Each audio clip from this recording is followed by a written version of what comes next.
الرؤوف الرحيم. أما بعد فأعوذ بالله من الشيطان الرجيم. بسم الله الرحمن الرحيم. إن الذين آمنوا وعملوا الصالحات سيجعل لهم الرحمن ودا.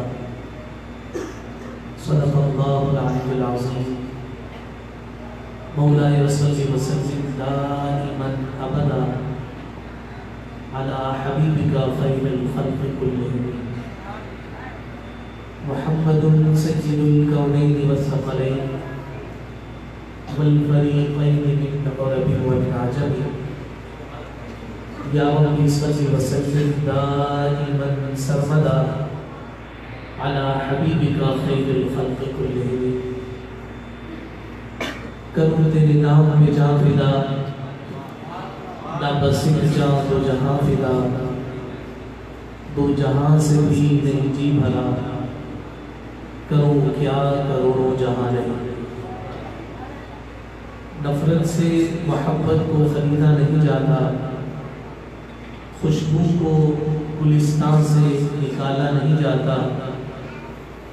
یہ سوچ کے بیٹھے رہو سرکار کے در پر، جنت کو کہیں اور سے رستہ نہیں جاتا. ہر شخص کسی نام سے منسوب ہے، لیکن ہر نام کو اس شان سے چوما نہیں جاتا. میرے سرکار کے لنگر کی یہ تاثیر ہے ناصر، غیروں کا میرے منہ میں نوالا نہیں جاتا. میرا رسول ہمیشہ کمال کرتا ہے، جو کرے فیصلہ لازوال کرتا ہے. کالا آئے اسے باجمال کرتا ہے، ادنا آئے اسے باکمال کرتا ہے. میرے حبیب کو شمس و قمر سے مت پہچان، یہ چھوٹے کام اس کا بلاج کرتا ہے. انتہائی معزز اور محترم لائق صدر احترام سب تقریب حضرت علامہ مولانا محمد ناصر صاحب مہربی دامت برکاتہ العالیہ، ذی قدر و ذی احتشام سامعین و سامعات، میرے معزز محترم بھائیوں، بزرگوں اور پردے میں سننے والی میری مائیں اور بہنیں، رب ذوالجلال کی توفیق و عنایت نبی رحمت صلی اللہ علیہ وآلہ وسلم کے نالین پاک کے تصدق میں آج کی اس ہفتہ وار مبارک اور مقدس مجلس میں ہم سب کو حاضری کا شرف حاصل ہو رہا ہے. رب ذوالجلال ہم سب کی اس حاضری کو اپنی بارگاہ میں منظور و مقبول فرمائے. الحمدللہ. یہ درود و سلام کا یہ سلسلہ اور یہ اجتماع جس خوبصورت اور حسین ہستی کے سربراہی اور سرپرستی میں گزشتہ کئی سالوں سے جاری و ساری ہے. خطیب اہل سنت حضرت علامہ مولانا برادر محمد حامد رضا رحیمی صاحب اس وقت مدینہ المنورہ کی بابرکت اور مقدس ساعتوں میں موجود ہیں. اللہ رب العزت ان کے اس سفر کو اپنی بارگاہ میں قبول فرمائے اور ان کا یہ سفر ان کے لیے اور ہم سب کے لیے باعث خیر و برکت بنائے. چند گزارشات اور چند باتیں میں نے آپ کے گوش گزار کرنی ہے اور آپ کی توجہات کا طالب رہوں گا. ویسے یہ مخلوقیہ مسجد کا جو سامعین کا جو ذوق ہے وہ ساری دنیا میں جانا اور پہچانا جاتا ہے. محمد سے میں یہ سوچا کہ مجھے وہ خطابت کے جوہر تو نہیں آنے کہ جو حامد صاحب آپ کو اٹھا کر ادھر بھی پھینکتے ہو ادھر بھی پھینکتے ہو، ہاتھوں کے اشارے سے آپ کو جمعہ بھی دیتے ہیں. وہ قول میرے پاس تو نہیں ہے، لیکن اتنا یقین ضرور ہے کہ جس رسول کے ذکر کے لیے آپ جمع ہیں، اس رسول کا نام محمد ہی ہمارے جھومنے کے لیے کافی ہے۔ سبحان اللہ۔ اگر یہ عقیل بھائی مجھ سے ناراض نہ ہو تو آواز ذرا اٹھا دیجیے کہ جیسے ناخوانوں کے لیے آپ سخاوت کا مظاہرہ کرتے ہیں، میں یقین دلاتا ہوں کہ آپ کا ساؤنڈ خراب نہیں۔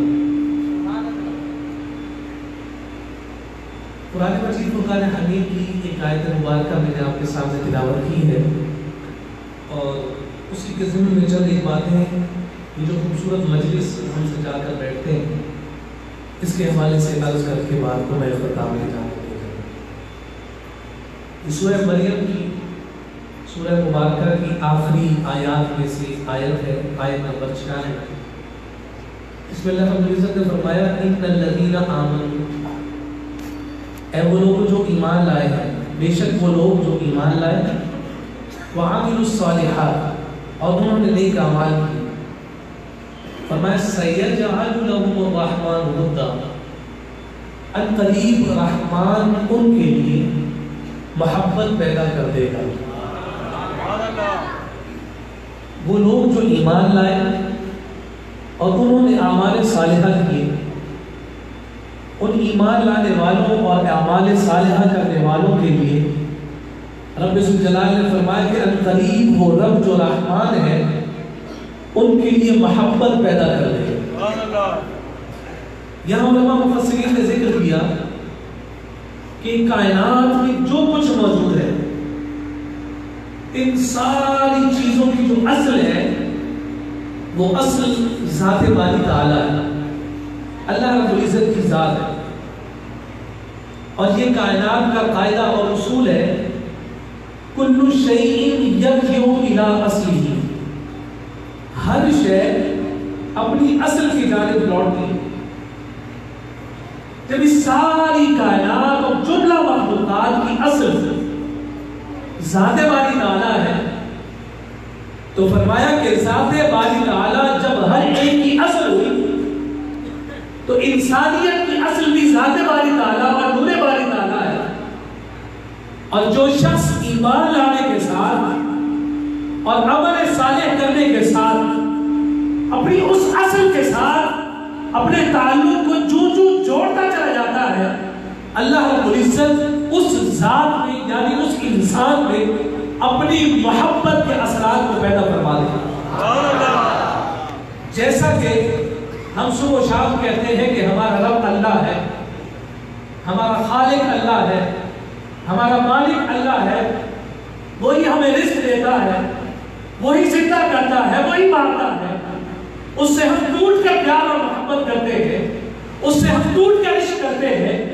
تو فرمایا کہ جس رب کے ساتھ تم ٹوٹ کر پیار کرتے ہو، جو انسان اس رب کے ساتھ جڑ جاتا ہے، رب ذوالجلال اس انسان کے لیے بھی کائنات والوں کے دلوں میں محبت پیدا فرماتا ہے۔ سیجعل لهم الرحمن ودا، عمل صالح کے ذریعے سے جب وہ بندہ اپنے رب یعنی اپنی اصل کے جانب پلٹتا چلا جاتا ہے تو رب ذوالجلال لوگوں کے دلوں میں اس کی محبت کو پیدا فرما دیتا ہے اور جلا دیتا ہے۔ اب جب اس بات کو ہم اپنے سامنے رکھتے ہیں اور جب ہم بات کو آگے بڑھاتے ہیں تو نتیجہ سمجھ یہ نکلتا ہے کہ جب ہم بزرگوں کی مجلس میں جا کر بیٹھتے ہیں یا جو اللہ والے اور صالحین ہوا کرتے ہیں ان کی مبارک بارگاہ میں جاتے ہیں تو ہمارا دل خود بخود ان کی جانب کھنچتا چلا جاتا ہے۔ لوگ پوچھتے ہیں کہ یہ بار بار تم فلاں بزرگ کے پاس کیوں جاتے ہو، ہر ہفتے تم وہاں چلے جاتے ہو، وہاں سے تمہیں ملتا کیا ہے؟ تو اس کے جواب میں یہ کہا جاتا ہے وہاں سے وہ ملتا ہے جو ہم اپنے رب سے مانگنا چاہتے ہیں، کیونکہ اللہ رب العزت نے ان ہستیوں کو وہ مقام اور وہ شرف عطا فرما دیا اور ان کے لیے انسانوں کے دلوں میں محبت ایسے پیدا کر دی کہ جب وہ رب کا ذکر کرتے کرتے اس مقام پر پہنچ جاتے ہیں کہ ساری انسانیت ان کے ساتھ جڑتی چلی جاتی ہے۔ فرمایا اس کا نتیجہ اور سمجھ نکلتا ہے کہ ان پاک بارگاہوں میں جا کر بھی کوئی خالی